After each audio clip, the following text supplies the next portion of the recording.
सभी को मेरा जय जिनेंद्र। आज हमें सृजन सहस्त्रनाम जी का 10वें अध्याय का 7वां और 8वां पद्य पढ़ना है।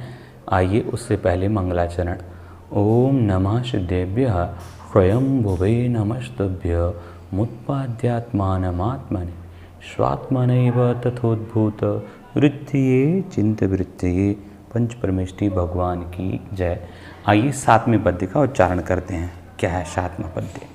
प्रवक्ता। ये पहले ही नाम है, बहुत प्रसिद्ध नाम है। आज की संस्कृति में हर पार्टी का होता है, पर भगवान के नाम है ये प्रवक्ता। क्यों है ये अर्थ में हम समझेंगे, उससे पहले उच्चारण।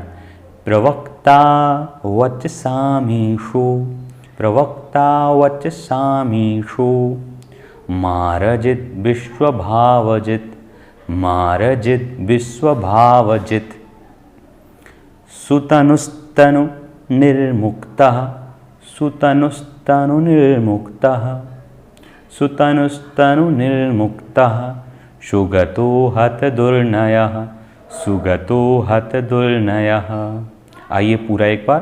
प्रवक्ता वचसामीसो, मारजित विश्वभावजित, सुतनुस्तनु निर्मुक्तः, सुगतो हत दुर्नयः। नाम कौन कौन से ये देख लेते हैं। पहला प्रवक्ता, दूसरा वचसामीसः, तीसरा मार्जित, चौथा विश्वभावजित, पांचवा सुतनु, छठवां तनु निर्मुक्तः, सातवां सुगतः, आठवां हत दुर्नयः। ये इतने नाम हुए। आइए अर्थ देखते हैं। पहला प्रवक्ता, दो अक्षर शब्द हैं, प्रधन वक्ता। वक्ता मतलब बोलने वाला, प्र मतलब प्रकृष्ट श्रेष्ठ, तो श्रेष्ठ वक्ता हैं। आपकी बात को काटा नहीं जा सकता, आपकी बात झूठी नहीं होती, प्रामाणिक होती है, सत्य होती है, तथ्य पर आधारित होती है। आप सब कुछ जानते हैं तीनों लोग में जो कुछ हो रहा है, इसलिए आपका नाम प्रवक्ता, क्योंकि आपकी वाणी ऐसी है कि आपकी वाणी से ही मन शांत गदगद हो जाता है। शंकाओं को कोई स्थान नहीं है आपकी वाणी में, अतः आपको कहा प्रवक्ता। इसके बाद आया वचसो, वचसामीसो। इसमें दो शब्द हैं, वचसाम वचसाम। वचसाम धन ईसा, दो शब्द हैं। वचसाम का मतलब वाणी के विभक्ति हुई, ईसा मतलब स्वामी, वाणी के स्वामी हैं आप, इसलिए आपको कहा वचसामीसा। फिर अगला नाम आया मारजित। मारजित मैंने इसके पहले पिछली क्लास में आपको बताया था, मनोज, मनमथ, कामदेव ये सारे पर्यायवाची हैं। उन्हीं का एक नाम है कंदर्प या फिर मार। ये सारे कामदेव के नाम हैं, जो हमारे मन को, चित्त को खराब कर देता है, चंचल कर देता है, चलायमान कर देता है, वही है कामदेव। तो जो मार है या कामदेव है या कंदर्प, उसको जित मतलब जीता है आपने, इसलिए आपका नाम हो गया मारजित। इसके बाद आया विश्वभावजित। विश्व के जो भाव हैं, विश्व के लोगों के भाव हैं, या विश्व में इसको अलग अलग तरीके से अर्थ निकाल सकते हैं। अगर वित्त की जगह जित होता तो भी अर्थ अलग निकलता, यहाँ पर वित्त है तो विश्व के जो प्राणी हैं उनके जो भी भाव हैं, विश्व में जो चल रहा है उस सब को आप वित्त मतलब जानते हैं, इसलिए आपका नाम क्या हो गया? विश्वभाववित्। ठीक है। अगला नाम सुतनु। सुतनु, आप सुंदर श्रेष्ठ शरीर वाले हैं। जिनेंद्र भगवान का जब जन्म होता है, बचपन से ही वो वज्र वृषभ नाराज सहनन के धारी होते हैं, सर्वांग सुंदर होते हैं, हर चीज़ बिल्कुल फिट और श्रेष्ठ होती है।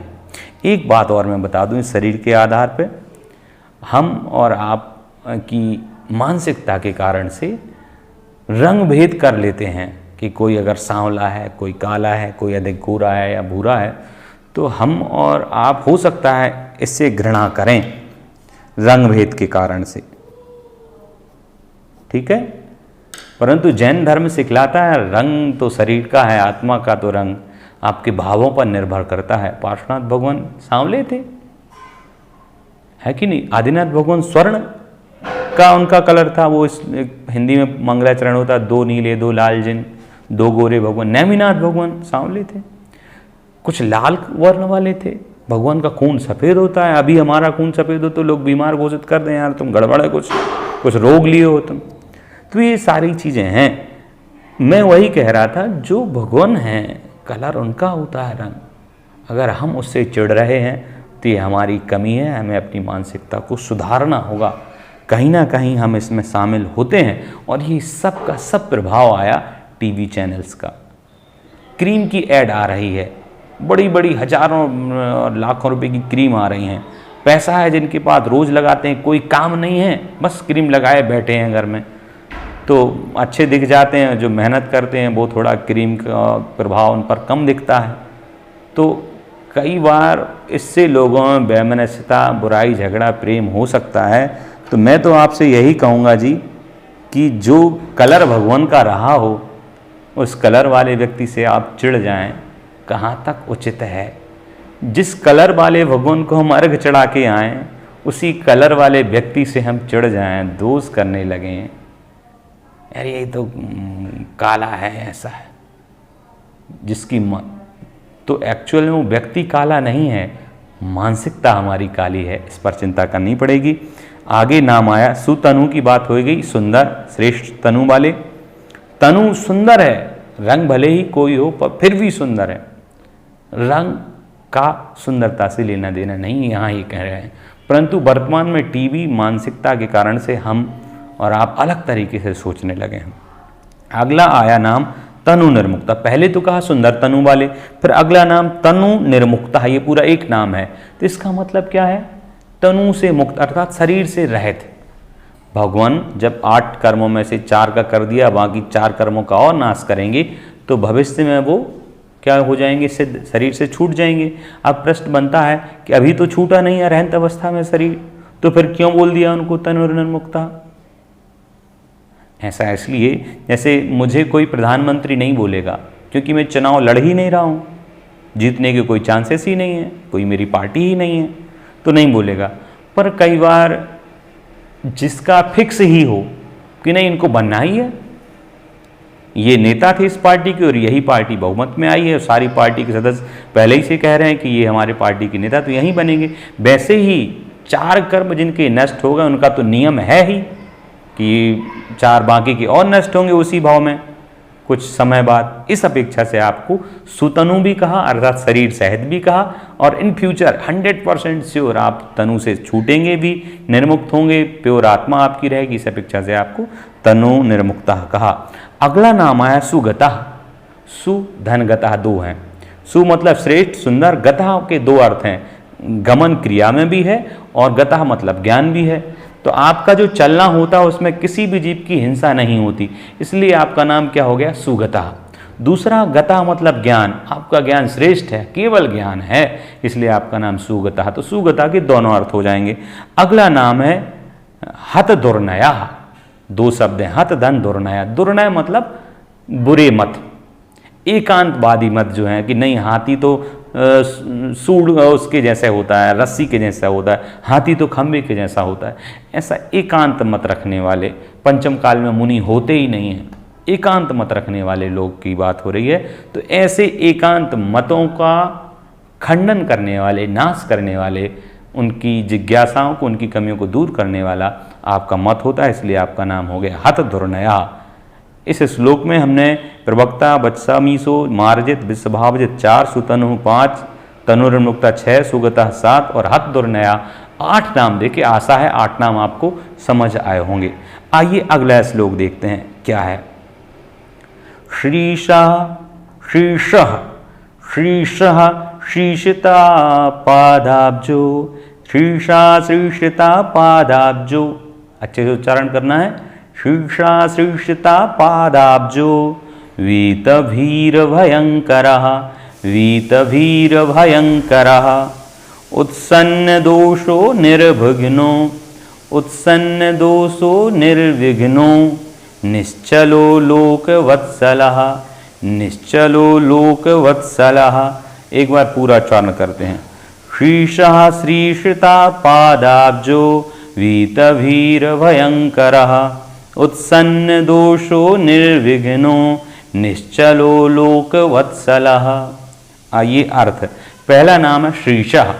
इस श्रीशः में 2 शब्द हैं, श्री धन ईसा। श्री मतलब लक्ष्मी, अंतरंग बहिरंग, और उसके ईश स्वामी, तो श्री के स्वामी हैं, इसलिए आपका नाम श्रीशः हो गया। फिर दूसरा नाम आया श्रीशिता पादाब्जः। ये पूरा एक नाम है, इसमें कौन कौन से शब्द हैं? नंबर 1 श्री, दूसरा श्रिता, तीसरा पाद, चौथा अब्ज। 4 शब्दों से मिलकर एक नाम बना है। तो मैं सबका अर्थ बता देता हूं।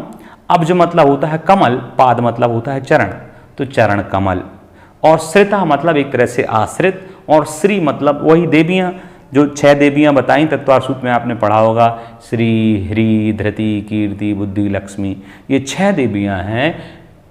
ये श्रित मतलब आश्रित हैं आपके चरण कमलों के। पाद मतलब चरण, अब्ज मतलब कमल, पादाब्ज ऐसे बन गया, दीर्घ संधि हो गई। तो आपके चरण कमलों की ये आश्रित हैं, इसलिए आपका नाम है श्री सीता पादाब्ज। फिर आगे नाम आया वीत भी। वीत भी के बाद जो रा है उसका 2 हिस्से होंगे, आधा रा विसर्ग बनेगा, इस तरफ निकलेगा अभयंकरा। तो वीत भी मतलब बीत गया है, नष्ट हो गया है। क्या? भी मतलब भय, किसी प्रकार का भय जिनको नहीं है वो होते हैं वीत भी। आपको है क्या कोई भय? डर लगता है कभी कभी किसी बात से?